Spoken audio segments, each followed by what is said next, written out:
probablemente no concluyamos este mensaje en este día, pero quiero que por favor usted preste mucha atención y podamos dar seguimiento a lo que vamos a hablar. Yo quiero hablarle en este día y ojalá usted se ponga de pie en esta hora y me acompañe, si le prenden las luces a los hermanos para que puedan leer la palabra. Me acompaña a leer la palabra en el Evangelio de Marcos, Marcos capítulo 7, desde el versículo 24 en adelante. Marcos capítulo 7, desde el versículo 24 en adelante. Este es un episodio hermosísimo de la Biblia. Es un pasaje impactante, es un trozo del cielo colocado en el texto sagrado de manera especial con letras de oro, el que vamos a leer ahora, y tiene que ver con la vida de la mujer Sirofenicia. Marcos capítulo 7, versículo 24 en adelante. Leo para la gloria de Dios en el nombre del Padre, del Hijo y del Espíritu Santo. Damos la bienvenida a toda la gente que se conecta por las vías electrónicas. Desde aquí les bendecimos y esperamos que esta palabra también bendiga sus vidas. Levantándose de allí, se fue a la región de Tiro y de Sidón. Y entrando en una casa, no quiso que nadie lo supiese, pero no pudo esconderse, porque una mujer cuya hija tenía un espíritu inmundo, luego que oyó de él, o sea, de Jesús, vino y se postró a sus pies. Dice el versículo 26.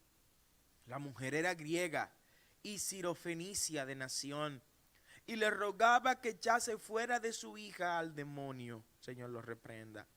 Pero Jesús le dijo: deja primero que se sacien los hijos, porque no está bien. ¿Alguien escucha lo que leo? No está bien tomar el pan de los hijos y echarlo a los perrillos. Respondiendo ella y le dijo: sí, Señor, pero aún los perrillos debajo de la mesa comen de las migajas de los hijos. Entonces le dijo: mujer, por esta palabra ve, el demonio ha salido de tu hija. Y cuando llegó ella a su casa, halló al demonio que éste había salido y la hija acostada en la cama. Levante su mano derecha y dele gracias al Señor por su palabra. Rey eterno, gracias por esta palabra de amor que nos das en esta hora. Te pido, Dios, que la plasmes en los corazones de todos los que tienen acceso a escucharla. Pero sobre todas las cosas, permítenos vivirla y ponerla por práctica en el nombre poderoso de Jesús. Amén. Dígale al hermano que está a su lado: yo sé que Dios me ama, yo creo en su palabra y espero en sus promesas. Amén. Hablar de esta mujer, sin lugar a dudas, que es hablar de una de las grandes guerreras de la Biblia. Hablar de la mujer sirofenicia es hablar de una de las mujeres que nos entrega desde el texto bíblico una de las enseñanzas más profundas e impactantes, no solo desde la perspectiva de la mujer, sino desde la perspectiva de la fe. La mujer sirofenicia pertenece a un club exclusivo de dos personas. Diga conmigo, dos personas. Y es el club de las únicas dos personas a quienes Jesús elogió por el tamaño y la magnitud de su fe. ¿Recuerdan aquel centurión que le dijo al Señor: Señor, tú no tienes que llegar a mi casa para que mi siervo sea sanado? Tú no tienes que ir y sentarte en la cama. Es más, tú no tienes que hacer una oración grande. No tienes que hacer mucha bulla ni hacer mucho escándalo para que mi siervo sea sanado. Tú no tienes ni que estar presente donde está mi siervo enfermo. Tan solo di la palabra y eso será suficiente. ¿Alguien dice amén? Sobre ese centurión Jesús dijo: no he visto tanta fe ni en Israel como la que tiene este hombre. Pues de esta mujer sirofenicia el Señor dijo algo similar: mujer, por esta palabra que tú has dicho, por tu fe, tu hija es sanada. Ahora vete y la vas a encontrar en la cama durmiendo como nunca la habías visto dormir. Y la Biblia dice que cuando la mujer llega a la casa, encontró la hija en la cama. Algunos que profundizan poco han dicho, bueno, seguía enferma en la cama. No, no seguía enferma. Había un espíritu maligno, que es la palabra que el original hebreo utiliza para referirse al demonio. Un espíritu maligno que atormentaba a esta mujer, a esta niña, a esta hija de esta mujer sirofenicia. Y era tan malo ese espíritu, era tan atormentador, que ni siquiera la dejaba dormir en paz. Y cuando la mujer llegó, vio por primera vez en mucho tiempo a su hija durmiendo tranquilo. Yo creo que la gente que ama a Dios duerme tranquilo. Dice la palabra, en paz me acostaré y asimismo dormiré, porque solo tú, Jehová, me haces estar confiado. Dele ese aplauso fuerte al Señor. Él cuida tus sueños, Él vela tus noches, Él te protege mientras tú roncas. Y si roncas, por favor, hazlo bien, no te preocupes, descansa en el Señor. Y el que no quiere escucharte, bueno, no sé lo que va a hacer, pero disfruta tus sueños. Si el Señor te da tus sueños, disfruta tus sueños. Amén. Es una bendición poder dormir tranquilo. Conozco una persona que a las 3 de la mañana está todavía pendiente si sus periódicos van a salir. Eso no es vida. Está pendiente si una máquina se va a parar. Eso no es vida. No, vida es disfrutar de lo que Cristo nos ha entregado. Y Cristo nos dio paz. ¿Y saben qué? Nos la dio en abundancia. La paz que yo le doy a ustedes es una paz que sobrepasa. Diga conmigo, sobrepasa todo entendimiento. De manera que no hay nada que nos quite a nosotros esta paz. En esta mujer y en este episodio bíblico de esta mujer sirofenicia quedan encriptados una serie de códigos cuyas enseñanzas yo quiero compartir con la iglesia en este día. Recuerden que un código es aquello que está escondido detrás de un portrait, detrás de una apariencia de una pantalla que se ve, pero que no refleja realmente lo que quiere decir hasta que usted no revela o remueve la pantalla. En este código se ve a un Cristo Jesús saliendo de las fronteras de Israel para cumplir parte de su propósito. Jesús se fue a esta ciudad, a esta región de Tiro y Sidón, que están en las costas del Mediterráneo y que hoy probablemente sea lo que conocemos como la Fenicia de esa área, un área de puerto, de mercado, de negociaciones marítimas importantes. Cristo se fue hacia ese lugar, dice Marcos en el capítulo 7, versículo 24 en adelante. Pero esa región es una región que está en las afueras de Israel. Tiro y Sidón forman parte de regiones gentiles. Dígale que está a su lado, gentil. Un gentil es alguien que no era judío, alguien que no era merecedor ni corresponsable del pacto abrahámico, alguien que no estaba bajo la cobertura de ese pacto que Dios hizo con Abraham. Bendeciré a los que te bendigan y a los que te maldigan también los voy a maldecir. Gentil era todo el que no era judío. Pero ¿qué sucede? Que Cristo, y el Evangelio de Mateo así lo revela desde el capítulo 1, cuando habla de toda la genealogía de Jesús, y como dice que Jesús vino de tal persona, de tal persona, de tal persona, y esas personas que se enumeran ahí, todas eran al final de sus vidas parte del pueblo de Dios, aunque unas de ellas no eran judías, pero tuvieron que hacerse judío por creer en el Dios de Israel. Amén. Y ustedes saben a quién me refiero. Me refiero de manera específica a 5 mujeres.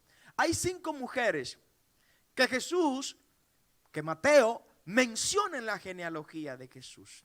La primera era Tamar, era judía. ¿Recuerdan a Tamar?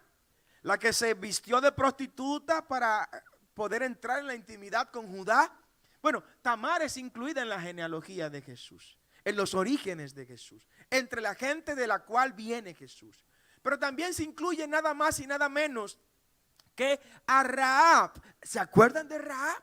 Rahab era la mujer ramera, gentil, y de un pueblo enemigo del pueblo de Israel, que era el pueblo de Jericó. Pero Rahab, por hacer lo que le hizo a los espías que fueron enviados a explorar a Jericó, el Señor le dio el privilegio que de ella, que era una ramera, también procediera el Mesías Salvador de la humanidad. Dios hace de una ramera una ascendente del Mesías prometido. O sea que el pasado tuyo no me lo pongas como excusa para no aceptar lo que Dios te quiere dar en el presente. Dale un aplauso fuerte al Señor. El pasado nuestro no le importa al Señor. El pasado nuestro no le interesa al Dios que tiene un presente hermoso para construir en nuestro favor y que tiene un futuro extraordinario para entregarnos. Así que deja de aferrarte al pasado y comienza a agarrar lo que Dios te ha entregado.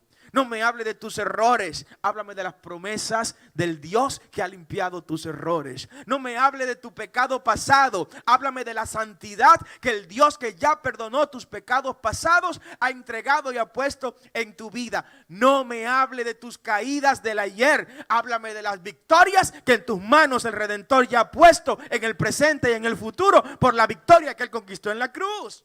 Amén. Pero también en esa genealogía, Mateo incluyó nada más y nada menos que a Ruth. Ruth, que era moabita, por lo cual era gentil. ¿Alguien entiende lo que predico?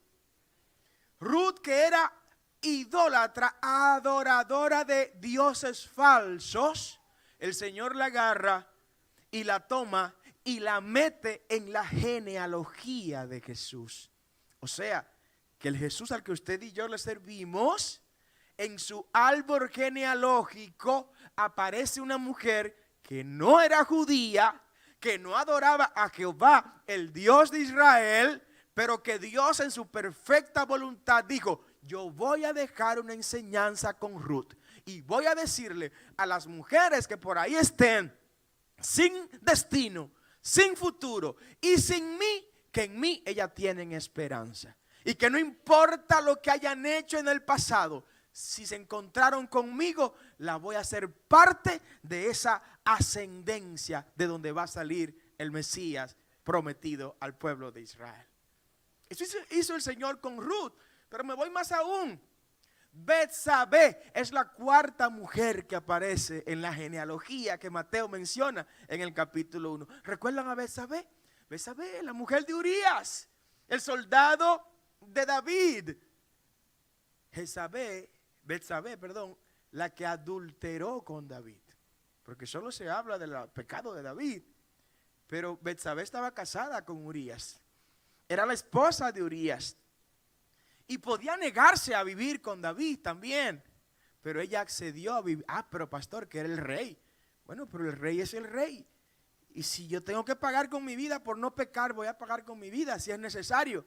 Pero Betsabé entró a la intimidad con David. O sea que Betsabé fue una adúltera. ¿Alguien entiende lo que estoy predicando? Bueno, pues Betsabé es la cuarta mujer que Mateo incluye de las 5 en la genealogía de Jesús. Jesús también procede, suena duro y hasta heregiático lo que voy a decir, pero Jesús también procede de una adúltera. ¿Sí? Jesús procede de Betsabé. Pero al Señor no le importa el pasado de la gente, le repito a la iglesia. Al Señor le importa el propósito de la gente. Al Señor le importa el plan que tiene con cada ser humano, con cada individuo. Y si para eso tiene que vaciarte de tu pasado, Él te va a vaciar de tu pasado. Y te va a llenar de su presente glorioso para darte el futuro de victoria que te ha prometido. Amén. Betsabé se veía como la adúltera de ese momento. Se veía como la que hizo caer al rey de Israel. Se veía como la mujer que no podía estar entre los santos de Israel por su pecado. Dios no la veía así, no. Dios la veía: de esa mujer van a ser el hijo mío que voy a enviar para redimir a toda la raza humana. ¿Alguien puede darle un aplauso al Señor? Dios no te ve como los hombres y las mujeres te ven. Dios te ve distinto. El hombre y la mujer ven en ti una persona destruida. Dios ve un vaso que va a ser reconstruido en sus manos. El hombre y la mujer ven en ti un hombre fracasado. Dios ve en ti una criatura de Él diseñado para ser exitoso, ser bendecido y ser glorioso en todos los planes que emprenda. Amén. Así nos ve Dios. Él no nos mira con los ojos que los hombres nos ven. Los hombres nos ven con ojos de enfermedad. Él nos ve con ojos de salud, de que sus llagas ya te curaron en la cruz del Calvario. El hombre nos ve postrado ante la situación. El Señor nos ve siendo más que conquistadores, más que vencedores. Y una quinta mujer que incluyó Mateo en la genealogía de Jesús, evidentemente que es María, probablemente la más pura de todas esas mujeres y la más bienaventurada de todas las mujeres de todos los tiempos, de todos los lugares del mundo. ¿Alguien dice amén? No es pecado que usted diga eso, diga amén. María es bienaventurada entre todas las mujeres. No hay, ni lo habrá nunca, no lo ha habido otra mujer que haya tenido el privilegio que María tuvo, el de tener a Jesús en su vientre. Es un privilegio que no va a volver a ocurrir, porque Jesús no va a volver a nacer. Amén. Él vendrá por segunda vez, pero no vendrá como un niño, vendrá como Rey de Reyes, vendrá como Señor de Señores, a llevar a una iglesia y a morar por la eternidad con sus hijos, con su pueblo. Amén. Entonces, entre esas mujeres aparece María, pero María también sufrió el escarnio público. María también sufrió la persecución social. ¿En qué sentido? En el sentido de que, quedó embarazada estando desposada.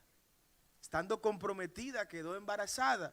Esto aceleró el proceso y estoy seguro que algún escarnio social ella tuvo que sufrir por esa decisión divina. Bueno, vale la pena sufrir el escarnio social cuando se trata de una decisión divina. ¿Alguien dice amén? ¿Alguien está conmigo en eso? Si por cumplir el propósito de Dios debo sufrir el escarnio social, bienvenido sea el escarnio social. Si por predicar la palabra debo sufrir una afrenta con alguien, bienvenida sea esa afrenta.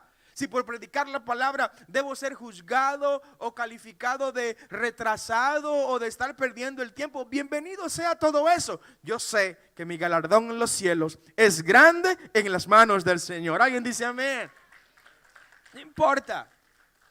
Pues esta mujer sirofenicia, aunque evidentemente no podía aparecer en la genealogía de Jesús, en lo que a nosotros respecta, ocupa un lugar especial en la historia bíblica por lo que revela. Revela primero que hay un Cristo dispuesto a quebrar las fronteras, a romper las fronteras, si eso es necesario para que Él se dé a conocer. Y dice la Biblia exactamente eso, que Cristo se fue a ese lugar, el Evangelio de Marcos capítulo 7 versículo 24, y se fue a Tiro y Sidón, y entrando en una casa, no quiso que nadie lo supiese. Esto nos revela varias cosas.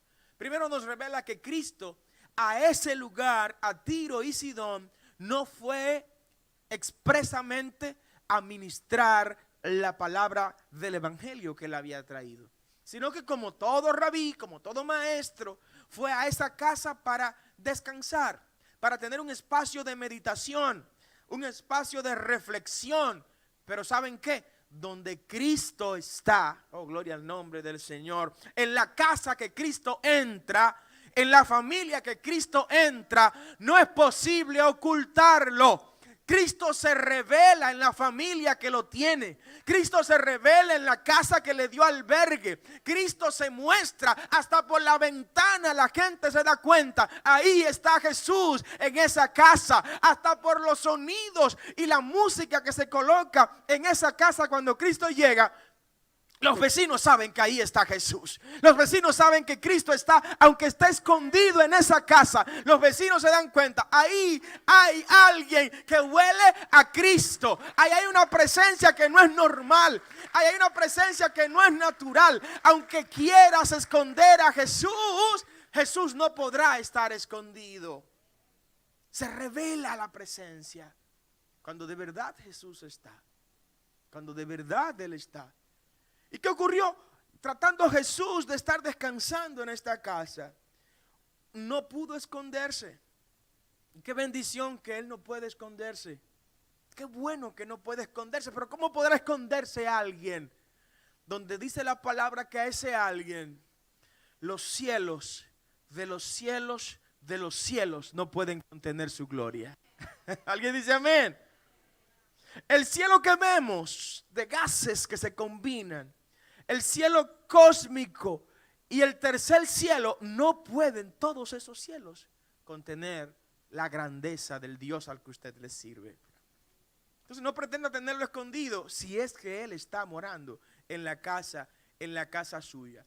La mujer sirofenicia nos enseña que el Jesús en el que usted y yo creemos, que en muchas ocasiones está escondido, callado y sin actuar ante nuestras situaciones, realmente tan solo está esperando que le reconozcamos como el Señor. Esta mujer reveló algo y es uno de los códigos que te entrego en este día. En este acercamiento a Jesús, la mujer sirofenicia reveló algo que ni siquiera sus propios discípulos, la gran mayoría de ellos, había sido capaz de revelar. El Señor le dio la virtud a esta mujer para que lo revelara. Y esta revelación está en el capítulo 7, el capítulo 15, de Mateo, versículo 22. Y dice la mujer, y he aquí que esta mujer que era cananea, que había salido de esa región donde se encontraba, le dijo a Jesús, Señor. ¿Alguien puede repetir conmigo, Señor? Mire, en griego hay dos palabras para referirse al Señor. Una es Kyrios, que ese Señor es el Señor de las alturas, el Altísimo, el Sublime, que se usó muchas veces en el Nuevo Testamento para Jesús. Y ese mismo Kyrios se usó muchas veces para Jehová en el Nuevo Testamento, queriendo decir que el Jehová del Antiguo Testamento es el mismo Jesús del Nuevo Testamento. ¿Alguien dice amén? No puede quedar duda en la iglesia sobre eso. Sin embargo, la palabra que se usa acá no es Kyrios, sino es otra palabra que también significa Señor. Pero Señor, ¿en qué sentido? En jerarquía. Le está diciendo, tú eres mi amo. Tú eres mi jefe, tú eres el que ordena, tú eres el que tiene control. La mujer sirofenicia reconoció en este episodio bíblico, en ti hay autoridad. Y yo estoy viniendo a donde el que tiene autoridad. Yo estoy viniendo a donde el que puede resolverme. Yo le estoy hablando al que tiene la solución al problema que tengo en mi casa. El problema que tienes en tu casa, Jesús tiene la solución. El problema que tienes con tu hijo, Jesús tiene la solución. El problema que tienes con tu marido, Jesús tiene la solución. El problema que tienes con tu madre, Jesús tiene la solución. La mujer sirofenicia reconoció en Jesús suprema jerarquía. ¿Alguien escuchó eso algo antes de alguno de los discípulos? Ninguno de los discípulos había reconocido esa jerarquía en Jesús. Los maestros de la ley no habían admitido que Jesús tenía autoridad, que Jesús tenía los rangos necesarios para resolver los problemas. El Jesús al que tú le sirves tiene los poderes para resolver todos tus problemas, todas tus situaciones, todas tus adversidades. Reconócelo como tu Señor y dale ese aplauso fuerte en esta hora, iglesia. Amén. Wow. Esta mujer revela cosas grandes. Y les voy a decir algo. Contra esta mujer había tres terribles condiciones que no la ayudaban para que se le abriera espacio donde Jesús estaba. Primera condición era cananea. Cananea, recuerden de Canaán. Cananeo es el gentilicio del nombre Canaán. Y como cananea tenía una historia adversa con el pueblo de Israel. ¿A quién fue que el pueblo de Israel conquistó cuando salió de Egipto? ¿A Canaán? ¿Canaán? ¿No recuerdan? A Canaán yo voy a Canaán. Jesucristo va conmigo y me ayudará a llegar. ¿No? Hay otro corito más caliente de doña Julia, pero está fuerte para cantarlo. Entonces, ¿qué ocurre con esto? Que había una historia adversa con esta mujer. Segundo, era sirofenicia de nación. La nación donde ella vivía, la región donde ella vivía, era sirofenicia. pero era griega de cultura. Ustedes recuerdan que el helenismo, que es la corriente y pensamiento filosófico griego, abrazó todo ese momento y ese espacio. Y si alguien se consideraba intelectual o global, en ese tiempo tenía que dominar la cultura helénica. Cuando ustedes oigan hablar del helenismo, están hablando de todo el poderío cultural y filosófico de la Grecia antigua. Era griega, o sea, era politeísta. Adoraba a todos los dioses que pudieran aparecer por ahí como falsos dioses. Y tenía otra característica que no estaba a favor de ella, es que llegó en un momento inoportuno. ¿Cuál momento inoportuno? Llegó cuando Jesús iba a descansar. Las condiciones estaban dadas para que esta mujer se fuera sin su milagro. ¿Y las condiciones tuyas cómo están? Las circunstancias que te rodean. Quiero hablarle a alguien que esté buscando un milagro en esta hora. ¿Habrá alguien aquí que quiera un milagro de parte de Jesús en esta hora? ¿Son adversas las circunstancias? Sí, ya tengo tiempo orando, Padre, y nada pasa. Tengo tiempo ofrendando y diezmando y nada pasa. Tengo tiempo congregándome y nada pasa. Todos me miran y mueven su cabeza, como decía David: líbrele él, sálvele él, porque a Jehová se ha encomendado. Pues te debo decir que Jesús no está descansando. Jesús está esperando que tú le grites por tu milagro. Dale ese aplauso fuerte al Señor. Él está esperando que le grites por tu milagro. Esta mujer revela tantas cosas. La mujer sirofenicia, por alguna razón, esta mujer conocía parte de la jerga, parte del protocolo, y me encanta este punto. Esta mujer conocía parte del protocolo que Jesús no resiste cuando se trata de él entregarle un milagro a quien lo está buscando. ¿Alguien está escribiendo lo que estoy diciendo en esta hora? Por favor, escuche lo que estoy diciendo. Esta mujer se había enterado de manera y de fuente fidedigna cuáles son los pasos. Coméntenme, por favor, cuáles son los pasos que debo dar para yo recibir el milagro de parte de Jesús. ¿A alguien le gustaría aprender esos pasos en este día? Oh, gloria a Dios. A los que no dijeron amén como quiera se los voy a enseñar en esta hora. Esta mujer comprendió tres cosas importantes para recibir el milagro de Jesús. Primero, oyó de Jesús. Es lo primero. Cuando ella irrumpe en la casa donde Jesús estaba descansando, dice el Evangelio de Marcos y el Evangelio de Mateo, que ella oyó de Jesús. ¿Usted sabe por qué hay tantas situaciones que nunca la habíamos vivido en este tiempo contemporáneo?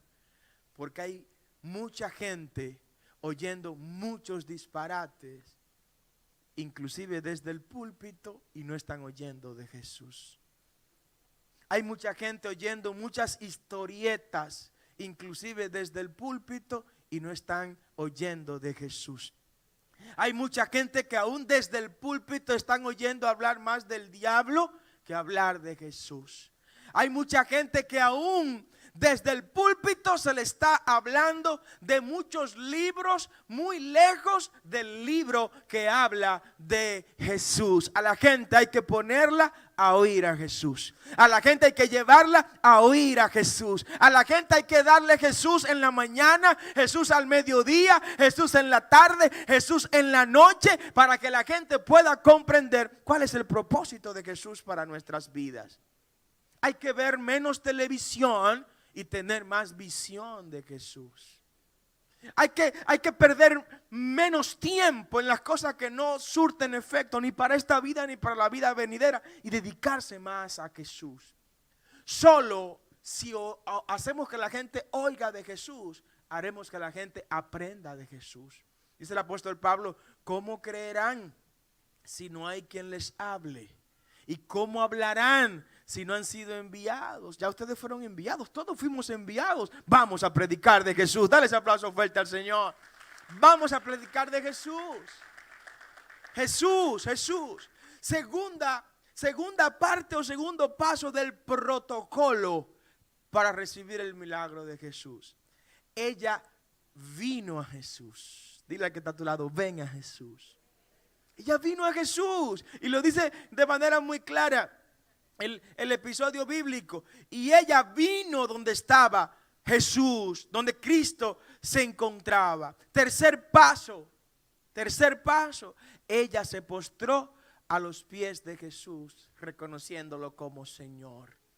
Amén. Primero, ¿a quién estás viniendo? ¿A dónde estás yendo? ¿Quién es tu oráculo? No, tu oráculo es la Biblia, es la palabra, es lo que dice la Biblia. Y dice Pablo que si aún un ángel del cielo desciende con algo diferente a esto, súbele los vidrios a ese ángel. No le prestes tus oídos, porque es un maldito. Lo dice la Biblia, no lo digo yo, ¿no? De manera que esta mujer comprendió cómo era que Jesús prendía para poder recibir el milagro de Jesús. Y no solo eso, sino que la mujer conoció un argumento que todavía en este siglo XXI hay miles y cientos de miles, probablemente millones de judíos que no lo han comprendido. Esta mujer llamó a Jesús, ¿sabe cómo? Jesús, Hijo de David, socórreme. Esta expresión, Hijo de David, era una expresión exclusiva para los judíos. Y cuando un judío escuchaba que un gentil decía eso, probablemente hasta linchaban a ese gentil, porque estaba usurpando una expresión que era propia del pueblo exclusivo de Israel. ¿Alguien entiende lo que predico? Y esta mujer se atrevió a llamar a Jesús, Jesús, Hijo de David. Fue un atrevimiento, porque ¿sabe qué significa esa expresión? Hijo de David. No es que Jesús era hijo de David, que David lo engendró con una mujer, de ninguna manera, no era posible generacionalmente, sino que Jesús era heredero, diga conmigo, heredero del trono de David. ¿Alguien entiende lo que estoy predicando? Esta mujer estaba revelándole a su generación, a quien yo estoy tocando la puerta, es al rey de Israel. Es el que tiene la herencia del trono de David. Es sobre quien se depositó la promesa eterna de que nunca faltará en el trono de Israel un descendiente de David, y ese era Jesús de Nazaret. Ella estaba profetizando que Jesús es el rey de Israel, que es el rey de reyes, que es la simiente prometida, que era el Mesías que Israel estaba esperando. ¿Alguien dice amén? Wow, cuántas cosas escondidas detrás de esta figura, de esta mujer sirofenicia. Y quiero compartirte más. La mujer sirofenicia reconoció en Jesús las grandes condiciones que otros maestros de la ley no llegaron a reconocerle. Entre ellas estaba esa que te acabo de enseñar. Y quiero leer de manera textual el versículo 22, si me acompañas, de Mateo 15, por favor. Mateo 15, versículo 22 dice: y he aquí una mujer cananea que había salido de aquella región, clamaba diciendo: Señor, Hijo de David, como dijimos, ten misericordia de mí, mi hija es gravemente atormentada por un demonio. Fíjense, esta expresión, Hijo de David, la resalta Mateo, pero no la resalta Marcos. Ustedes saben que los 4 evangelios, hay 3 que se conocen como evangelios sinópticos: Mateo, Marcos, Lucas, y otro que se conoce como el evangelio universal, el evangelio de Juan. Sinópticos porque presentan los primeros 3 a Jesús desde un ángulo.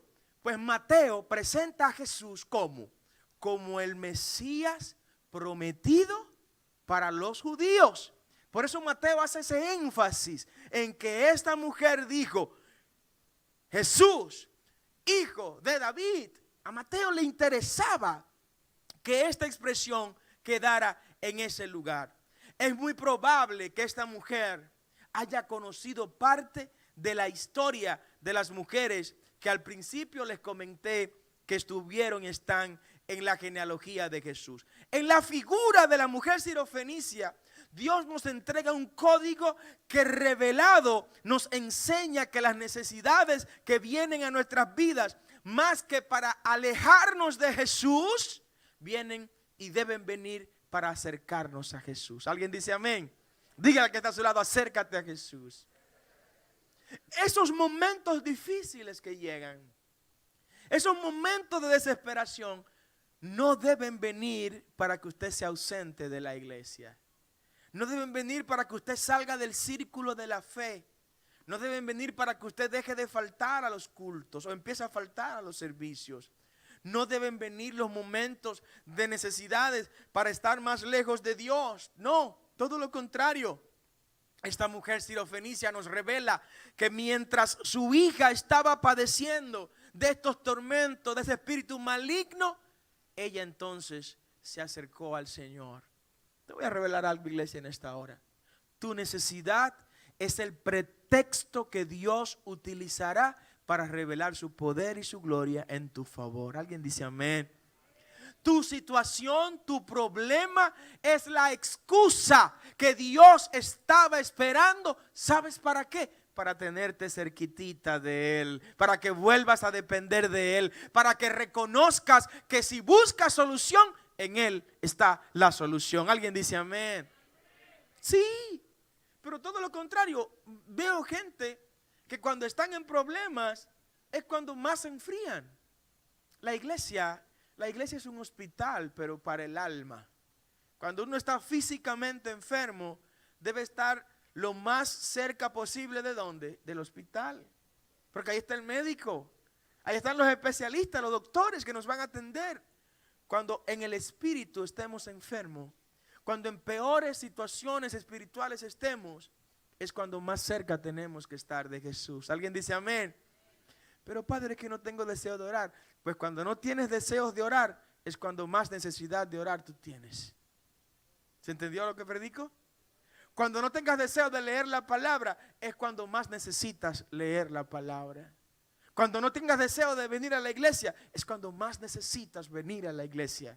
Cuando no tengas deseo de estar entre tus hermanos, es cuando más necesitas estar entre tus hermanos. Son códigos que debemos conocer para no dejarnos engañar por los espíritus malos. Alguien dice amén. Me acompaña alguien predicando en esta hora. Amén. Esta mujer nos enseñó eso. Nos enseñó que cuando hay problemas, cuando hay situaciones que no podemos resolver por ningún otro lado, que cuando la piña se pone agria, es cuando necesitamos del dulce de Jesús.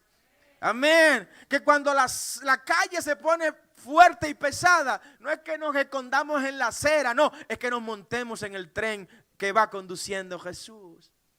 Esta mujer sirofenicia nos da la estrategia de cómo vivir esta vida de fe de manera exitosa. Ante la insoportable necesidad de la mujer sirofenicia, ocurrió algo que me llamó mucho la atención. Y es que la mujer se quedó sin respuesta de parte de Jesús. Oiga, iglesia, ante un momento de tanta presión, de tanta necesidad, porque mire, solo los que tenemos hijos sabemos cuánto nos preocupa y nos entristece tener un hijo enfermo. Los hijos van a entender eso cuando ellos tengan los suyos. Pero de manera personal ya no oro así. Pero llegó un momento en que llegué a orar, Señor, la enfermedad que ella tiene, traspásamela a mí, por favor. Si ese es el precio a pagar para que ella no esté enferma. Sí. O sea, los padres, cuando reproducen el modelo de Jesús, si tienen ellos mismos que estar enfermos a cambio de que sus hijos estén sanos, pues pagan ese precio. ¿Algún padre ha orado así aquí? ¿O soy yo solo? Sí, todos hemos orado así, pero ya no ore así, porque Jesús prometió que ella iba a ser sana. Entonces la salud debe estar en ella y debe estar en usted. La enfermedad es la que no debe estar en ninguno de los dos. Amén. Así que en el nombre de Jesús se va esa enfermedad. Entonces cuando uno está en medio de esta situación, ver a la hija como esta mujer veía a su hija postrada ahí, atormentada, que no podía dormir. Me la imagino que cuando le daba la comida, con los manoteos botaba la comida, que no le paraba ropa, que se comía lo que no debía comerse, que se untaba lo que no debía untarse, cosas indescriptibles vivía esta mujer con esta hija atormentada por los demonios. Bueno, ante esa situación, ¿sabe lo que hizo Jesús cuando ella le dijo: Jesús, hijo de David, sana a mi hija? Jesús hizo silencio. Jesús no respondió nada. ¿Pueden creerlo, iglesia? ¿Pueden creer que Cristo se quedó callado ante la petición de una madre necesitada de un milagro? Que Cristo se quedó en silencio ante lo que esa mujer estaba pidiéndole y solicitándole. Algunos dirían: pero Cristo es un insensible. Cristo no tiene misericordia. Se queda callado, sabiendo que esa mujer tiene problemas, que esa mujer no tiene paz, y que esa mujer ha venido a romper todo el protocolo para reclamar su milagro. Bueno, cuando usted analiza esto, se encuentra con varias cosas. Primero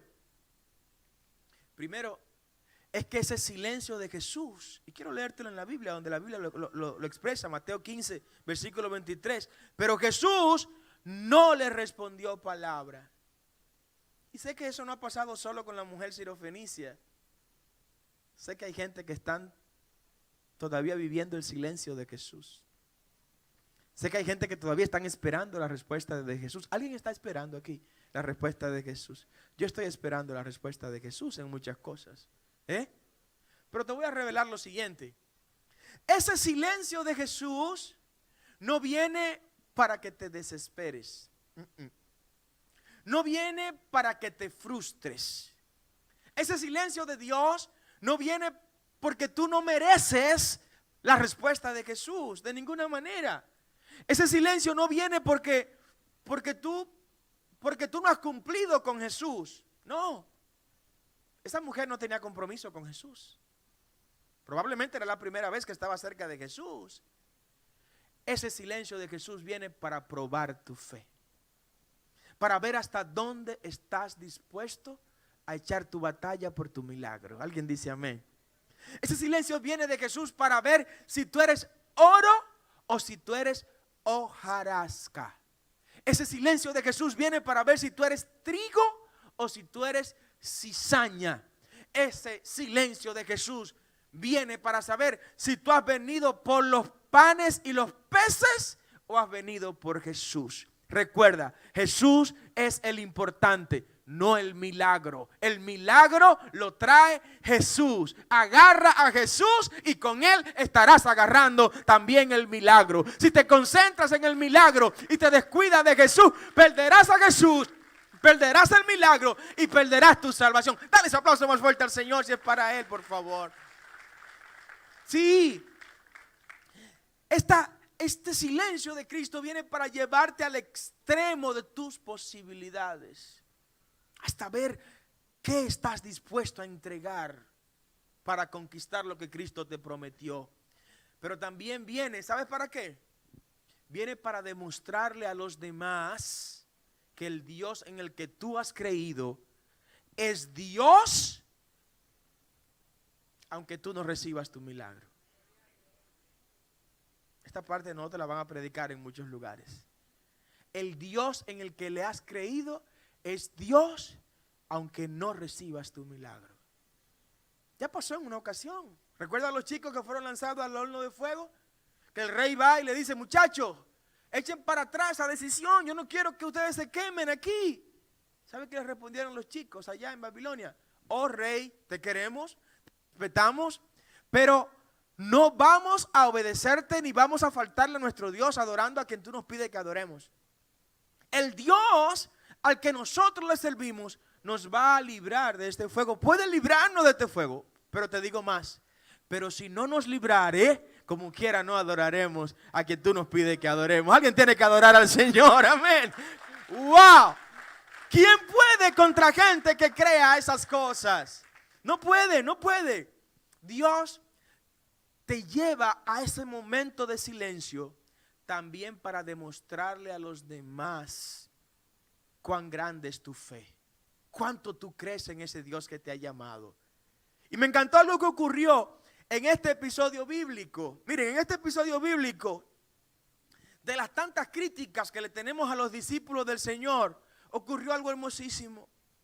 Ustedes recuerdan que en el Sermón de la Montaña, los discípulos, en un momento en que ya llegó la hora del manjar, la hora de comer, le dicen los discípulos al Señor: Señor, dile a toda esta gente que te sigue que se vayan por algún lugar a comer. Aquí no hay comida para ellos. Eran miles de personas. Jesús le dijo: no, ellos no tienen que irse. Denle ustedes de comer. Ahí está la labor social de la iglesia. ¿Cuántos creen que la iglesia tiene una labor social? Amén. Esos mismos discípulos que le dijeron a Jesús: manda a la gente a que resuelvan su problema como ellos puedan. Ahora lo vemos aquí ante la mujer sirofenicia diciéndole a Jesús algo contrario. Señor, los discípulos le dijeron a Jesús: Señor, despacha a esa mujer. Y cuando vamos al hebreo, al original, la palabra que se utiliza o la expresión que se utiliza para despacha a esa mujer no es más que: Señor, resuélvele el problema a esta mujer porque nos tiene harto. Perdónenme la expresión. Porque nos tiene cansado. Fíjense lo que hace andar con Jesús. Andar con Jesús nos hace sensibilizarnos con el dolor de los demás. Andar con Jesús nos hace sentir el dolor y la pena que sienten los demás. Pero también nos hace ir donde Jesús para que Él resuelva esos problemas. ¿Quién puede decir eso de nosotros? ¿Quién puede decir que nosotros lo llevamos a Jesús para que Jesús le resolviera sus problemas? O sea, podemos nosotros dar fe y testimonio de que hemos servido de brazo amigo para llevar a la gente donde Jesús. Jesús, mira, ya yo no soporto ver a este tipo destruido por las drogas. Tú puedes hacer algo por él. ¿Quién ha hecho eso en este lugar? Jesús, mira, este matrimonio ya me tiene cansado de tantos problemas. Ya yo no puedo. Ven, resuélvele ese problema, ese matrimonio. Jesús, mira esta enfermedad que tiene esta persona. Ven, te la entrego a ti. Porque ya yo no sé qué hacer con esa enfermedad. Eso fue lo que hicieron los discípulos. Los discípulos le dijeron a Jesús: Jesús, despídela. Estoy en el capítulo 15, versículo 23. Pero Jesús no respondió palabra. Entonces, acercándose sus discípulos, en el versículo 23, le rogaron a Jesús diciendo: despídela, pues da voces tras nosotros.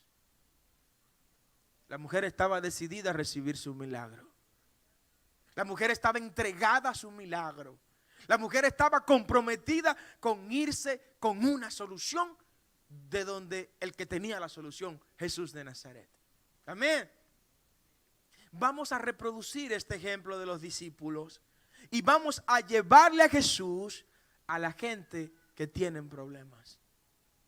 Nuestra familia, gente muy cercana, y es lo que más me duele en muchas ocasiones.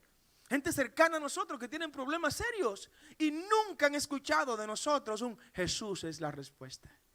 Nunca han oído de nosotros Jesús es la solución.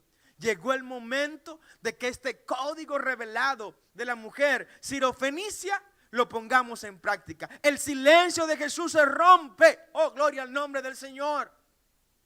Se rompió el silencio de Jesús. ¿Sabe cuándo? No cuando la mujer sirofenicia oraba ni clamaba. Y aquí comienzo a revelarte algunos códigos escondidos detrás de la mujer sirofenicia. El silencio de Jesús se rompe. Hasta ese momento Jesús no había dicho nada. Mire todo lo que hemos predicado y Jesús no ha dicho nada. El silencio de Jesús se rompe. ¿Sabe cuándo? Cuando los discípulos le hablan al maestro. ¿Hay algún discípulo en este lugar? Levante su mano si usted es discípulo. Cuando los discípulos le hablan a Jesús, entonces Jesús responde. Oh, gloria al nombre del Señor. Como queriendo decir el maestro, aquí hay dos tipos de personas. Él no es elitista, él no es discriminador, todo lo contrario. Es el más incluyente de todos los seres humanos que podamos conocer sin aceptar el pecado, ¿no? Pero Jesús claramente dejó establecido con esto una gran diferencia. Esta mujer me ha clamado, esta mujer ha orado a mí, esta mujer me ha pedido un milagro, pero yo no he dicho nada, yo no le he respondido a ella. ¿Saben por qué? Porque ella no es hija. Dile que está a tu lado, tú eres hijo. Y yo le escucho a los hijos. Y mi compromiso es con los hijos. Y mis promesas son para los hijos. Y la herencia mía es para los hijos. Y mi futuro es para los hijos. Dale ese aplauso fuerte al Señor si tú eres hijo en esta hora. Oh, gloria al nombre del Señor. Cuando los hijos le hablaron al maestro, maestro, resuélvele. Entonces el maestro actuó. El maestro habló, el maestro accionó cuando escuchó la voz de un hijo en la frecuencia en que los hijos le hablan a su Señor. Wow, wow. Jesús está estableciendo privilegios de hijo. Y quiero hablarte de privilegios de hijo. Cristo utiliza este encuentro con la mujer sirofenicia para dejar claramente establecido que hay criaturas y que hay hijos. Criaturas son todos los que con sus manos fueron hechos. Todos los seres humanos somos criaturas de Dios. Pero hijo, como dice el Evangelio de Juan, son aquellos que han aceptado a Jesús como su Salvador. A los suyos vino, mas los suyos no le recibieron. Mas a todos los que recibieron su nombre, su poder, su autoridad, su gobierno, le dio potestad de qué cosa? De ser hechos hijos de Dios. No me importa tu idioma, tu raza, tu origen, tu cultura, tu historia. Si tú recibiste a Jesús, tú eres mi hermano y eres hijo de Dios y coheredero con Jesús de las riquezas en gloria. Alguien tiene que aplaudir al Señor en esta hora si es hijo. Oh, gloria al nombre de Jesús. Eres hijo. Tienes privilegios. Y de esos privilegios yo quiero hablarte en esta hora. Cuando tú eres hijo tienes derecho a sentarte en la mesa. ¿De dónde caían las migajas que dijo esta mujer? Sí, es verdad. Y quiero detenerme acá, mira. Jesús le dice a la mujer, mira, no es justo que dé yo la comida de los hijos a los perrillos. Siguen los que buscan la quinta pata, todo lo que Jesús dice. Pero Jesús era un abusador de las mujeres. Estaba maltratando a esta mujer. Le dijo perrilla a esa mujer. Para los judíos, todos los gentiles eran perros. ¿Alguien entiende lo que predico? Para un judío, un gentil era un perro. Por eso usted escucha en la Biblia, cuando se dice de manera clara, los perros estarán fuera. No son los perros. Yo no me imagino que Kira no va para el cielo. Yo tendría problemas ya si no, el Señor no me permite tenerla. Pero es un tema teológico que después lo discutimos. Pero los perros a los que se refiere son los gentiles. Y los gentiles en el plano espiritual son los que no conocen a Jesús. Los gentiles en el plano humano son los que no son judíos. Pero hay dos palabras diferentes que se utilizan acá. La palabra perro que los judíos utilizan para referirse a los gentiles es un perro sarnoso, es un perro garapatoso, es un perro rialengo, es un viralite, un viratanque de eso, ¿no?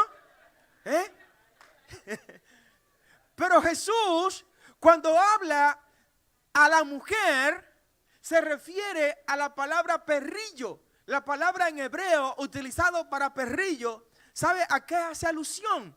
Hace alusión a una mascota, a un perrito mascota, bonito, bien cuidado, domesticado y que ocupa un lugar especial en la familia, entre ellos, entre los hijos. Mire, solo el que ha tenido mascota sabe lo que se sufre cuando una mascota se muere o se enferma. Mire, o cuando el veterinario con esa alma así, a veces poco humana, le dice, ¿a usted le gustaría ponerla a dormir? Así me dijo uno una vez, sobre una perrita, sobre una mascota. Y le pregunto yo, ¿y qué significa ponerla a dormir? Porque ella como que no tiene sueño. Me dice, no, ponerla a dormir es mandarla a la otra vida. No, pero yo no vine aquí para que usted me la mate. De ninguna manera. Porque se sufre cuando una mascota que ha sido domesticada. Mire, hay gente que llegan a su casa y me van a perdonar. Y lo que más disfrutan cuando llegan a su casa son esas patitas de ese perrito en su pecho o en su pierna, porque en su casa no encuentra a nadie que le dé la bienvenida, porque no encuentra a nadie que le dé un abrazo, no encuentra a nadie que le diga te estaba esperando, te extrañamos. Pero esa mascota cuando te ve llegar se te tira encima, te abraza, te lame, te muerde y empieza a contarte cosas que ella cree que tú lo estás entendiendo y tú le haces creer que tú lo estás entendiendo. Amén. Pues Jesús, la expresión que utilizó para referirse a esa mujer cuando le respondió, mira mujer, no es justo que tomemos el alimento de los hijos a los que se refería ahí eran los judíos, porque el evangelio vino y Cristo mismo lo dijo a los discípulos, no se vayan por caminos de gentiles. ¿Recuerdan eso? O sea, no prediquen a los gentiles. En esta etapa no le prediquen a los gentiles. En esta etapa tenemos que predicarle a las ovejas perdidas de la casa de Israel. Fue lo que Cristo dijo. Entonces cuando Él le dice a la mujer sirofenicia, yo no debo entregarte el evangelio a ti, ni los tesoros del reino a ti, porque todavía no se lo he entregado a los hijos. Wow, denle un aplauso al Señor por ese privilegio de ser hijo. Y le dice perrilla a la mujer, y no te lo puedo entregar a ti porque tú eres una mascota delicada, cuidada, es muy cierto, pero no tienes el nivel de hijo. ¿Hay algún hijo en este lugar? Cristo está estableciendo el nivel de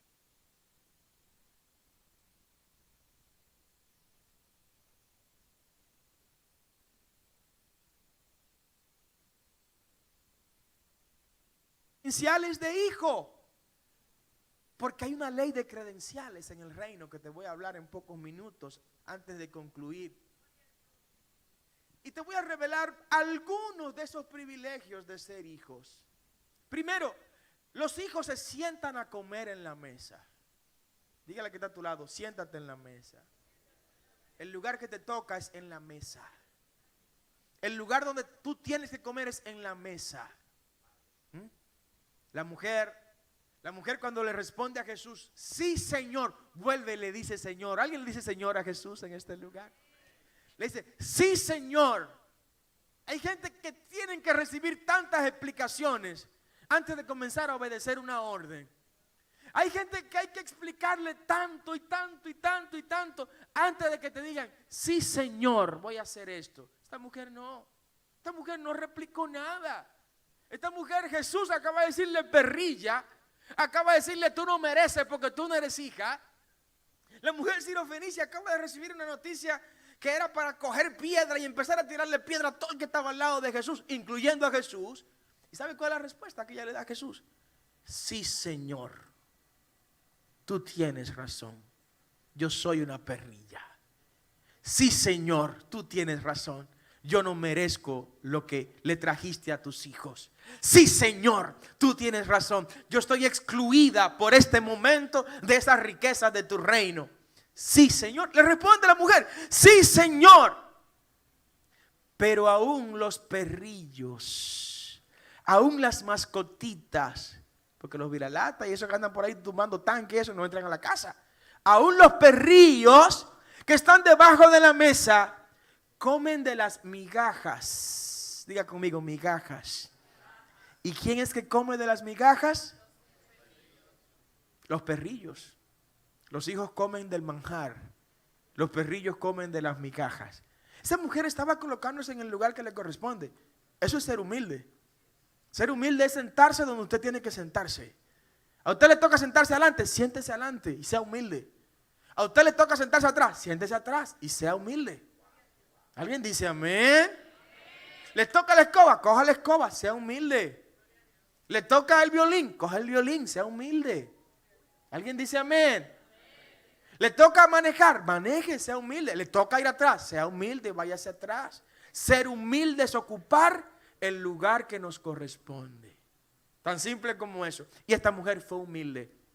Y le digo, sí Señor, yo soy una perrilla, pero yo quiero que de lo que cae de la mesa de los hijos, que es la migaja, tú me permitas comer.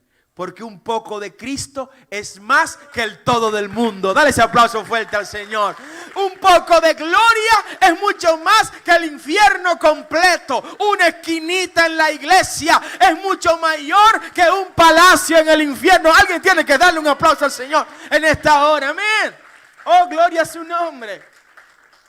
Óigame, dígame si no estábamos frente a una mujer sabia.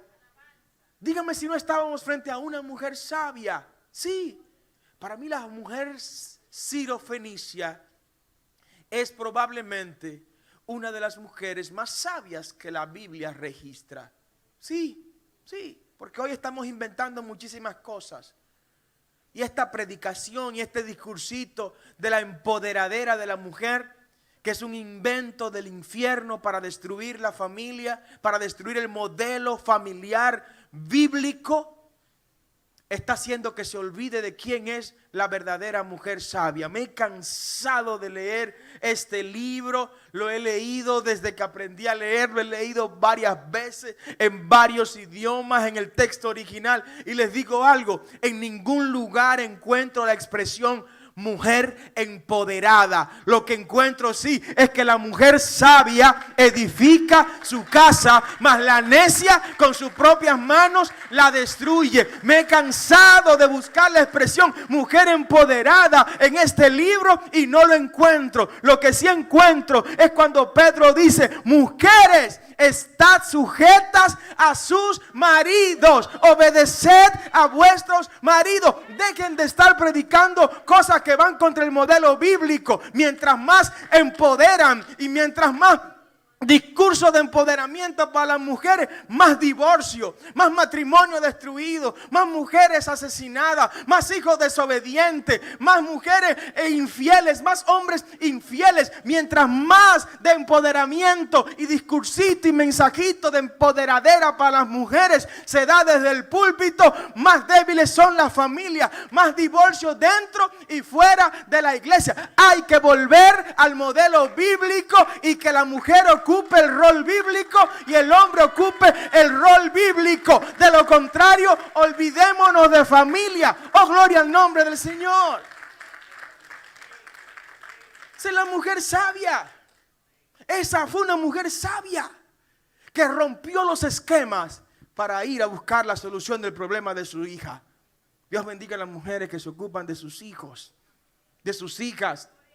Dios bendiga a los hombres que se ocupan de sus hijos y sus hijas.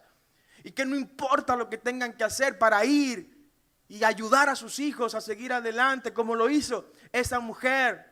Esa mujer con su vida nos revela que los hijos comen primero. Dígale a que está a tu lado: tú comerás primero.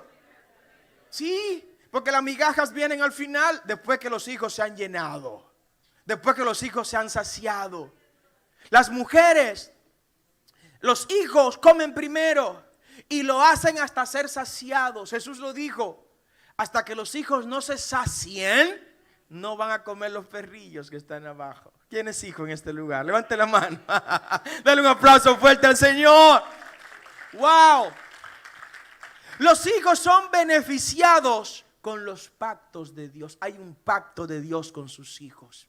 Dios tiene compromiso con sus hijos. No porque los hijos lo merezcan, sino porque Él ha querido darle ese privilegio a los hijos.